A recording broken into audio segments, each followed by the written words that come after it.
What's going on out there, peeps? All right, look, again, some big steps being taken in the direction that we want to see in Iraq, okay? Also, with some support from other regions. Quick reminder, everybody, if you're thinking about buying precious metals, please give a consideration to our friends over at Money Metals Exchange. They've been doing a phenomenal job for my subscribers, and you guys have bought tons and tons of precious metals, which is a good thing to hear. I'm very happy about that, knowing that you guys are doing something to position yourself for what's coming up. Again, the link will be in the description. If you're a first-time buyer and you spend more than $100 on precious metals, use the promo code Pimpy, P-I-M-P-Y, and get a free ½ ounce of silver. All right, we got Pimpy's Investment Chat. It's the same name as the YouTube channel. In here, we do talk about gold and silver, cryptocurrencies, as well as foreign currency investments. No politics, nothing else, please. The hidden things in front of your eyes. Over here, we talk about NESARA, GESARA, politics, current events, as well as QAnon things and other things that people might consider to be a conspiracy. All right, the links for all those will be in the description. So let's get into it because I like what I'm seeing. Again, the thing is, we get tidbits of pieces of good information every day. What I don't want to see people do is get content with the good news. You should understand it's leading to something much more bigger. So just hang tight. Okay, this is always good. That's the problem when you get too much good news is you get immune to the good news. All right? So let's not get immune or content with good news. All right? Okay, Kurdistan region. We do not leave any constitutional justification without submitting it. But Baghdad is not ready to respond. This looks like a little tiny monkey wrench in our little agreement with Kurdistan. Let's hope that they get this ironed out. We are, let's see here, 9 days and counting. I think it is. It's the 21st or 20th. Either way, 8 or 9 days away from our friend Prime Minister Al-Kadhimi coming here to the United States to meet with Trump. And we kind of got an idea what they're going to be talking about. They're going to talk about it in some later articles here. The Council of Ministers of the Kurdistan region held its regular session on Wednesday under the chairmanship of the Prime Minister Barzani, with the preparation of his deputies, Talabani, through a closed-circuit television system. At the outset of the meeting, the current financial situation in the Kurdistan region and the results of negotiation between the regional government and the federal government were discussed. Okay? So let's see here. A statement issued by the council received by the news stated that it appreciates the efforts made by the regional government delegations to negotiate with the federal government. It is confirmed that Kurdistan regional government did not leave any constitutional, legal, administrative, or financial justification without presenting it during the discussions in order to reach an agreement. In other words, they're doing it all by the book. That's what we want to hear. The region agreed to all the conditions of the federal government within the framework of the Constitution. But unfortunately, for more than 3 months, the federal government has not shown any willingness to send a part of the salaries that it was sending, which led to the regional government being unable to disperse financial dues to those who receive salaries. This casts a shadow of negative effects on the living situation of those who deserve salaries in the midst of the difficult house Deranarona. Okay? So this is not good. Look, Kurdistan's all part of the Iraqi regional. I mean, it could go either way. You could say, well, you shouldn't have split off from Iraq. You know what I mean? But nonetheless, if you have a constitution, you have to do everything you can to fight for that constitution. We're having that problem over here in America. We really are. We're seeing violations of the Constitution like never before. We're seeing activist judges. We're seeing rogue politicians. We're seeing an out-of-control media. We're seeing the tech people all just violating the rights of our people and our Constitution. Just like they should, we should all stand up and fight hard regardless of what side of the political line you fall on. Nonetheless, look, it is in their Constitution. They are supposed to be doing this. This is the big holdup over there. Iraq needs to start, the Baghdad people need to start sending the Kurdistan people their money.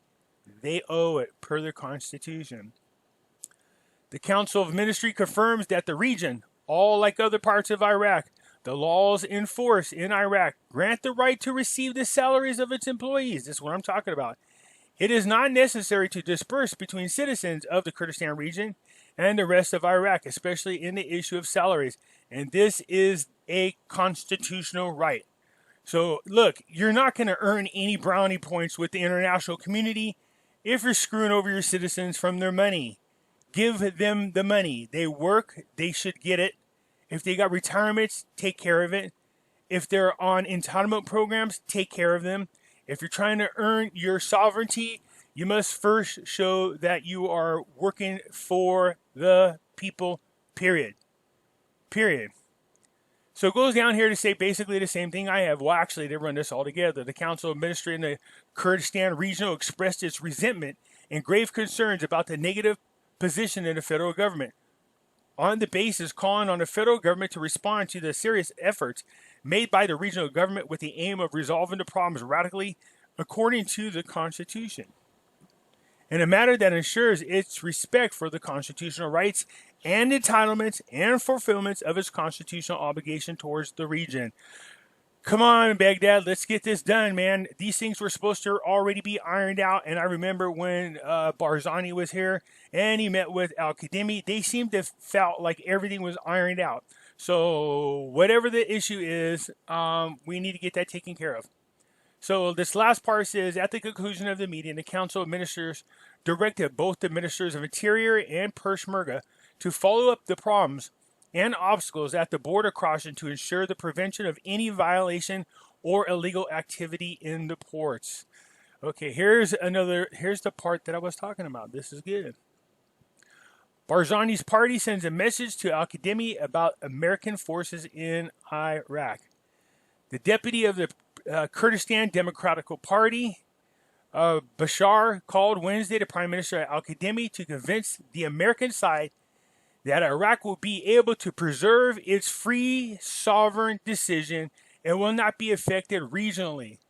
The visit of the Prime Minister to the United States of America is very important to redraw the position of Iraq in the international community. Yes, we want this, as well as for Iraq to take the active role in the process of balancing regional powers in the region.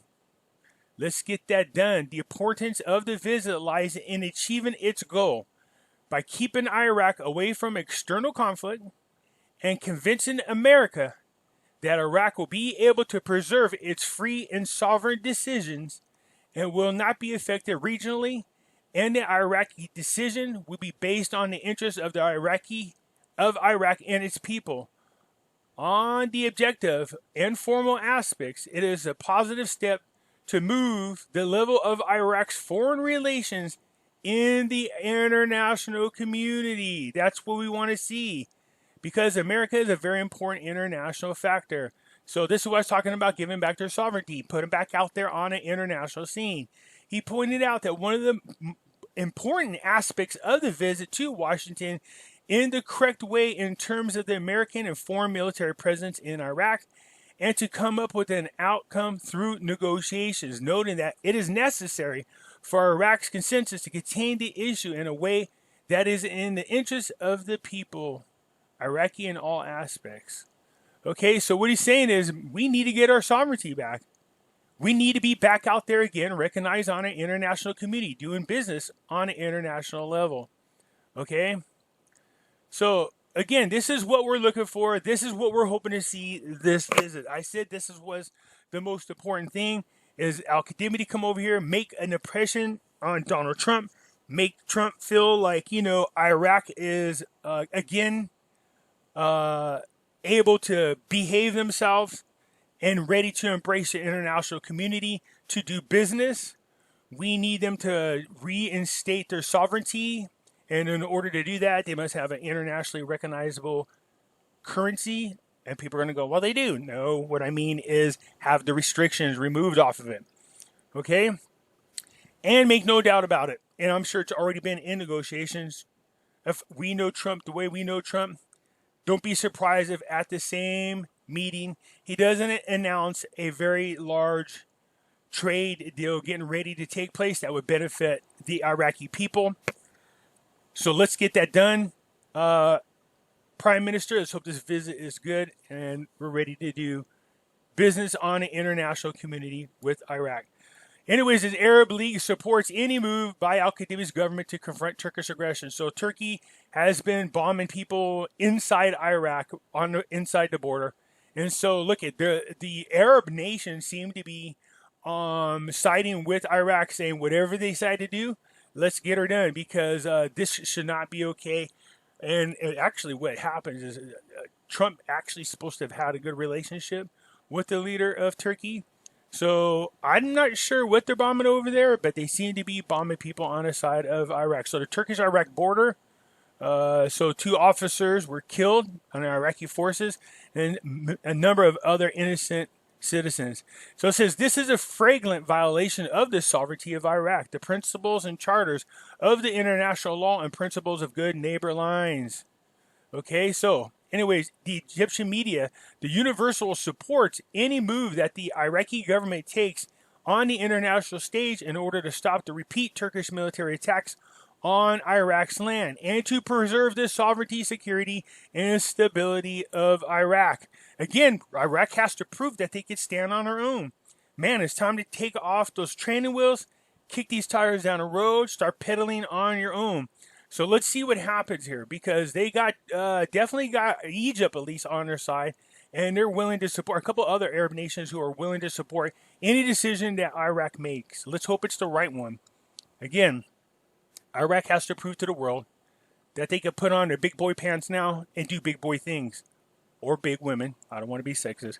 Right? All right, so this is looking good. This is what we're hoping happens when al-Qaddafi gets over here. That yes, indeed, the sovereignty will be once again recognized and the restrictions moved off of the currency.